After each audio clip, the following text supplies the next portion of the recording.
Most of us were never taught that being soft is being strong. In fact, we were taught the opposite, that vulnerability is weakness, that emotions are liabilities, and that if you want to lead, you'd better toughen up. What if all that was wrong? Before we remember who we are, we often forget what made us human. We mistake strength for force, leadership for dominance, love for sacrifice. But beneath the noise, something ancient waits, the return to tenderness. Before I continue with this 37th challenge and the shadow of weakness, I'll first share a parable. The parable of the girl who spoke to stones. At this point, please close your eyes and visualize the story I am about to share. In a dusty mountain village, long before our time and mine, lived a young girl named Kira. She had a strange gift. She could hear the whisper of stones, but no one believed her. Stones don't speak, they'd say, and neither should you.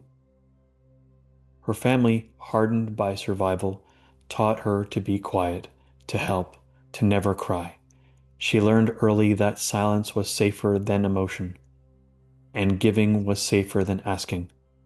Her tenderness, once a radiant light, became hidden behind a mask of usefulness. But at night, she would walk to the edge of the village and sit beside a large, flat stone. "You still love me, right?" she'd whisper, and the stone would hum beneath her fingers. Years passed. The village was struck by drought. Crops failed. Conflict stirred. People grew sharp with each other. Like cracked earth underfoot, Kira, now a young woman, watched as her people slowly collapsed under the weight of their fear. She wanted to help, but what could tenderness do against despair?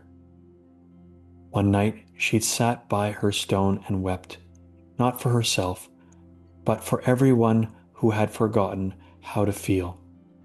The ground trembled, the stone split. Beneath it, a natural spring gushed forth, cool and life-giving. The well beneath had been sealed by time and sorrow. Her tears were the key. Kira became known as the listener, not because she saved them, but because she remembered what they had forgotten. That gentleness is not weakness, it is a doorway to restoration. Welcome to this channel. Today we begin our journey into the wisdom of the 37th evolutionary pattern of change, the shadow of weakness that holds the gift to equality and the ascended state of grace called tenderness. This video won't give you solutions. It won't offer a checklist.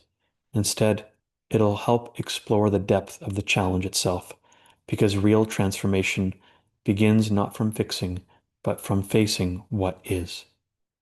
Understanding the shadow of weakness. Weakness is not the absence of strength. It's the misperception created by emotional suppression. In our early years, especially in family dynamics or cultural systems, emotional expression gets coded as unsafe. This shadow is rooted in an ancient split, the fracturing of the masculine and feminine poles, not gendered, but energetic. The masculine pole becomes too dominant, dismissing vulnerability. The feminine pole retreats, becoming over-sentimental or hidden. This creates a paradox. We crave connection, but fear vulnerability. We long for peace, but harden against emotion. Weakness is the mask we wear when we forget the spiritual courage of tenderness. The complementary challenge to the shadow of weakness is the shadow of exhaustion and its fear of becoming a martyr. Its repressive nature is to become acquiescent, where we just surrender and give in to authority. And the other is to be contemptuous, where we hold contempt for others because they're not doing their part. So you can see how the shadow of weakness and the shadow of exhaustion. So you can see how these two shadows play with each other. For those interested in doing deeper personal alchemy and wish to have a means of accelerating an understanding of shadow work, over the last 3 to 5 years, I have collected a wealth of information from various esoteric systems, namely the I Ching, human design, gene keys, the chakra systems, and astrology, as well as integrating them with the human genetic code. And in this chart, you will find the details of all the different shadows, all the different fears, the specific fears that fuel those specific shadows, all 64, all in relationship to each codon. And in this wheel, you will find 4 legends on each corner because they can't all fit on one corner or one side to make it a nice, evenly balanced square. So here is the statements from each zodiac sign, so you can see. And then we have the legend for each chakra. You'll notice that there are more than 7, and because there are more than 7 because it is including the spleen as a means to detect threats. So there's an intuitional center there. There's also a center of willpower called the thyroid, because when we are born, the thyroid is literally almost, if not as big as our heart. So we have to accommodate that. And on the other side of this, you will also find an understanding of the I Ching, hexagram system, the different trigrams, the relationship to the three-dimensional plane, the yin and the yang, and how each of the 6 lines are affiliated with different archetypes, thanks to the human design and or gene key system. And lastly, you will also find the human genetic sequence chart for all the amino acids associated with the human genetic code. But furthermore, you will also find in this chart all the different zodiacs, all 12, mixed with the human design gene key chart. Bear with me, my graphics card is not as fast as other people's on their computer, but you will see all the different fears, all the different shadows, and how they relate to each chakra in those colorful little dots. So you can see how it affects each energy center in the body and how each of them have their own repressive and reactive statements because there are 6 expressions in each challenge. Therefore, you will also find those 6 lines in there, all with their own repressive and reactive statements, their associated dilemmas from that specific shadow, which eventually will clear up, the gift from making the right choices regularly and practicing that gift with its own unique self-empowerment statement. So as you learn to vacate the trapped emotions such as sadness, fear, anger, shame, and guilt, and you reorient towards true self-alignment and honoring the intuition and inner authority that you possess, it will lead you towards the grace specific to that challenge. So if you would like to learn more about this and or you would like to download this file for your own personal means of translating your specific challenges in the human design system or in the gene key system, it is all there for you. All you have to go is to my website and download this PDF file. It's about 50 megabytes in size.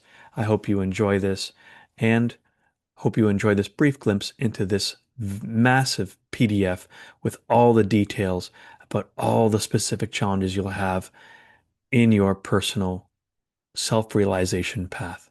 In order to find this PDF, a link will be found down below in the description of the YouTube video. When using that elaborate and vast chart of information, You can use the human design apps found in the App Store on Google Play so that you can choose whichever speaks to you most. And as you choose whichever human design app works best for you, you can then use that towards the chart. So you get your information and your numbers. And then after that, you can use the chart as reference. For example, I use the human design app, which helps me see the specific numbers that I need to see in the top right hand corner. The red are the unconscious. These are the ones that were imprinted when the soul decided to remain anchored in the body about 90 days before you were born, between the second and the third trimester. The black numbers indicate the conscious, more aware challenges that you know you have in your current life, based on your survival challenges and your adversities currently going on in your life. You can also find that same application in the Human Design App Store for iPhone and or iOS before you start using the chart that you have purchased online. Thank you very much. And if you ever need more information on this and you wanted a free consultation in understanding the current challenges in your life and how it relates to human design, feel free to reach out through the links below. You can also visit thegenekeys.com. There, you will also find a different kind of chart. It relates to the same challenges and same numerical sequences as found in the I Ching and Human Design.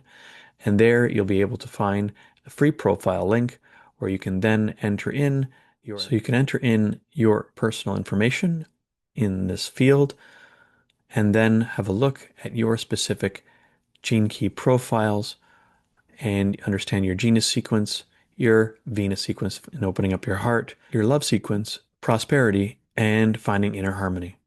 Thank you for watching this short introduction into the wheel of evolutionary change and the chart that I've shown you in brief. And hopefully through those apps and through this PDF, you will find a way to decode the challenges you face and understand how to make the best choices for you and everyone you were meant to impact positively in your life.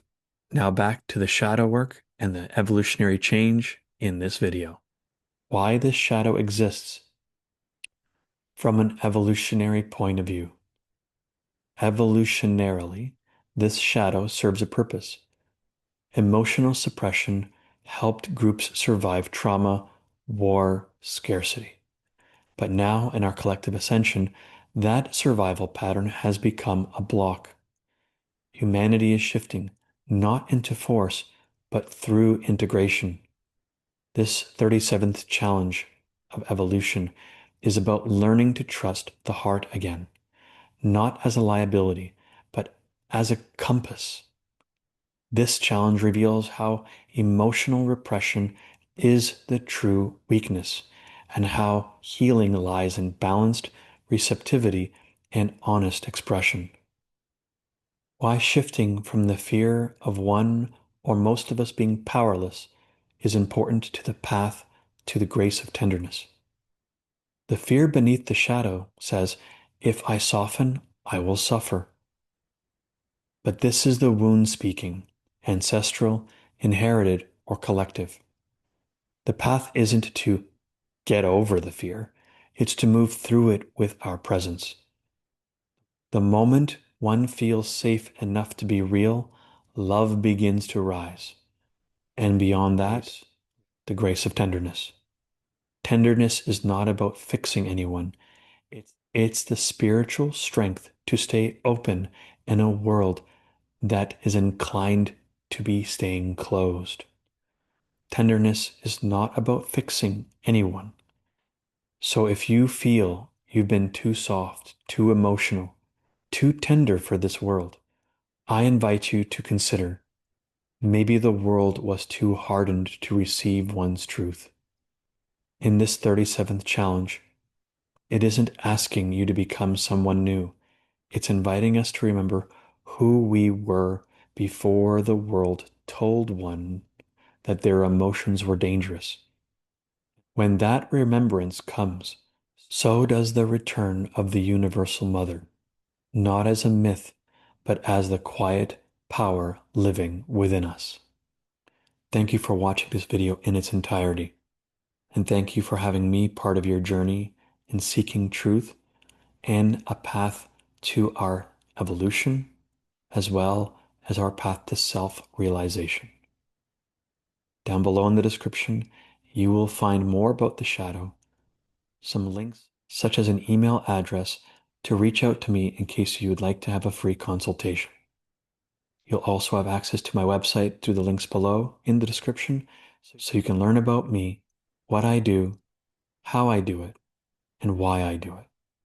You'll also have links to 3 support groups on the Meetup platform, one called Divination Systems, where you learn more about these evolutionary patterns so you don't feel oblivious to what the choices are with all 64 dilemmas. To discover the 64 gifts and 64 graces awaiting all of us if we choose to do the work. You'll also find a link to emotional trauma and mastery meetup groups so that you can learn more about the emotions, so you can feel less of a victim of the repression of them or the reaction from them. And lastly, emotional trauma release. This meetup group provides a safe space so you can allow your emotions and your feelings to surface.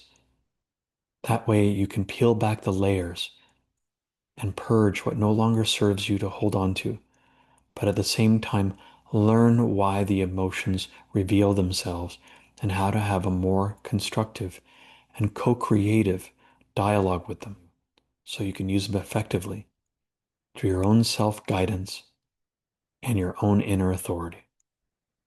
Until next time, God bless you. Namaste and good life.